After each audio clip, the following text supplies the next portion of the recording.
नमस्कार मित्रांनो, स्वागत आहे तुमचं पुन्हा एका नवीन अशा रोमॅन्टिक प्रणय कथेमध्ये.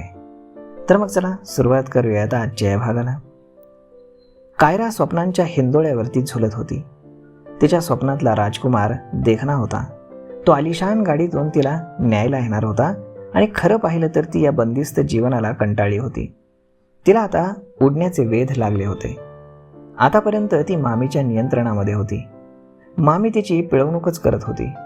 अशावेळी तिला लग्न ही संधी वाटायला लागली. त्या दिवशी सारे घरी जमले होते. कायराला पाहायला नवरा मुलगा येणार होता. कायराला मामीनं चांगल्यापैकी नटवलं होतं. पहिल्यांदा मामीमध्ये कायराला आपली आई दिसत होती, पण तिला माहीत नव्हतं हे सारं मामीचे डावपेच होते. मामीने श्रीमंत घराण्यामध्ये कायराचं लग्न जमवलं होतं. काहीसे लांबच्या नातेवाईकांनी कायराला मागणी घातली होती. त्या बदल्यात ते मामाला लाखो रुपये देणार होते. त्यातच मामाला लग्नाचा खर्च करायचा होता. आता मामा मामी खुश होते. त्याच्या हातामध्ये लग्नाचा खर्च करून बऱ्यापैकी पैसा वाचणार होता. कायरा आरशामध्ये आपलं रूप निहाळत होती तितक्यात मामी आली. कायरा, किती सुंदर दिसतेस तू, आणि खरंच तुझं नशीब फार चांगलं आहे. मामीच्या बोलण्यातला खोटेपणा जाणकार माणसानं लगेच हेरला असता, परंतु कायरा आपल्या स्वप्नाच्या नशेमध्ये होती. त्यामुळे मामीचे हे बोलही तिला खरे वाटत होते. मामी, तुम्ही मला सांभाळलत, लहानाचं मोठं केलं, तुमचे उपकार फिटणार नाहीत. अगं, ही अशी उपकाराची भाषा करणार असेल तर मी रागवेला. मामी थोडीशी लटकेपणानं रागे भरली. त्याचं असं बोलणं चालत होतं तितक्याच मामा आतमध्ये आला. मामीकडे पाहून तो म्हणाला, अगं पाहुणे आलेत, चल तयारी कर. मामी लगेच बाहेर गेली.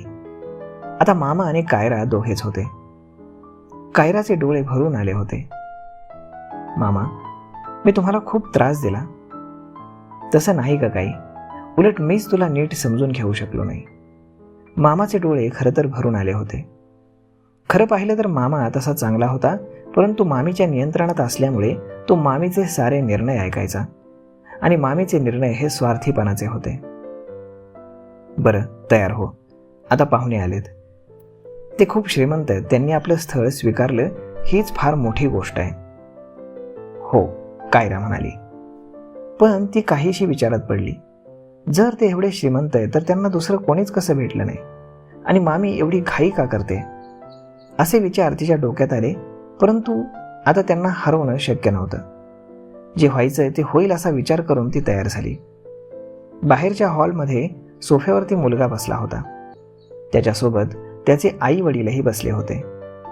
पाणी घेऊन सावकाश कायरा हॉलमध्ये आली. तिनं सर्वांना पाणी दिलं आणि तिथेच बसली. ती फारच सुंदर दिसत होती. कायरा, आम्हाला तू आवडलीस, पण आता तू सांग, तुला आमचा श्याम कसा वाटला? तिनं चोरून श्यामकडे पाहिलं. तोही फार सुंदर होता, पण त्याच्या हालचालींमध्ये काहीतरी तिला खटकत होतं. तरीही ती खाली पाहत म्हणाली, तुम्ही जे म्हणाल ते मला मान्य आहे. छान. आता तू सांग श्याम, तुला कशी वाटली कायरा? श्याम गोड हसला आणि मानेला हलकेच झटका देऊन म्हणाला, मलाही मान्य आहे मॉम. मी तुझ्या शब्दाच्या पलीकडे नाही. हे सारं पाहत असलेले मामा मामीच्या चेहऱ्यावरती आनंद मात्र ओसंडून वाहत होता. तर मग ठरलं तर याच महिन्यात एक साधा कार्यक्रम घेऊ आणि यांचं लग्न उरकून टाकू, मामी म्हणाली. श्यामची मॉम हसत म्हणाली, तुमची तयारी असेल तर मग आमची काहीच हरकत नाही. लगेच आपण सारे तयारीला लागूयात. आम्हालाही लवकरात लवकर लग्न उरकून घ्यायचं आहे. चला तर मग आता आपण नव्या नात्यामध्ये गुंतलो आहोत. अहो, ते स्वीट आणा, पाहुण्यांचं तोंड गोड करायचं आहे. मामा मिठाईचा बॉक्स घेऊन आला आणि मग सर्वांना त्याने मिठाई दिली. सगळं कसं मनासारखं गोड गोड झालं होतं. आता लवकरात लवकर लग्न उरकायचं होतं. कायरा मात्र विचारात पडली होती. खरं पाहिलं तर तिला या घरातून बाहेर पडायचं होतं, आणि त्यासाठी लग्न हा एकच पर्याय तिला दिसत होता. त्याचबरोबर तिला नवरा मुलगा आणि त्याचे मम्मी पप्पा काहीसे विचित्र वाटत होते. लग्नाला हो म्हणावं की नाही अशा द्विधा मनस्थितीमध्ये ती आली होती. आता फुलांच्या सेजने पलंग सजला होता. गळ्यामध्ये कानामध्ये आभूषणं लावून कायरा बसली होती. तिची नजर अधूनमधून बंद दरवाजाकडे जायची. ती श्यामची वाट पाहत होती.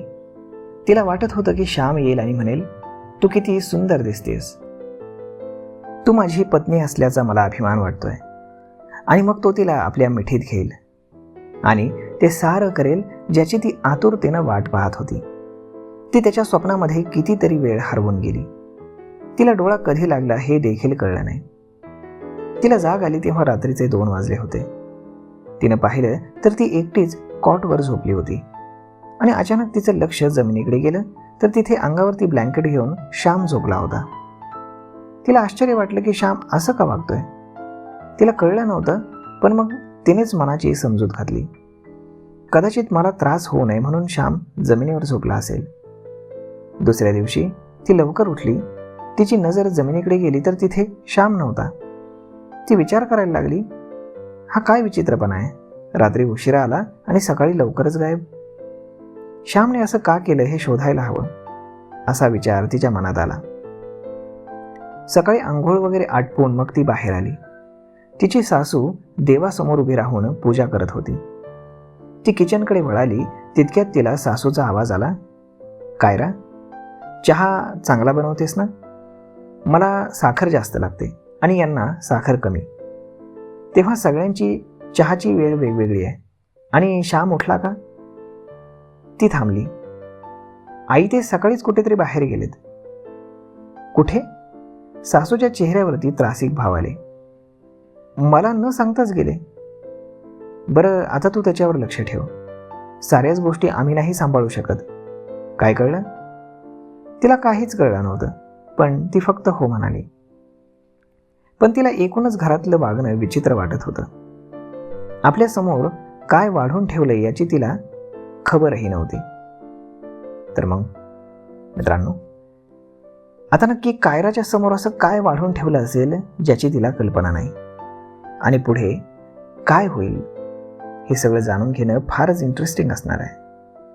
तर मग मित्रांनो, आपण भेटूयात पुढच्या एका नवीन व्हिडिओमध्ये. तोपर्यंत तुम्हाला आजचा हा व्हिडिओ कसा वाटला हे तुम्ही आम्हाला कमेंट करून सांगायला अजिबात विसरू नका. आणि जर आवडला असेल तर आपल्या जवळच्या मित्रमंडळींसोबत देखील हा व्हिडिओ तुम्ही शेअर करायलाही विसरू नका.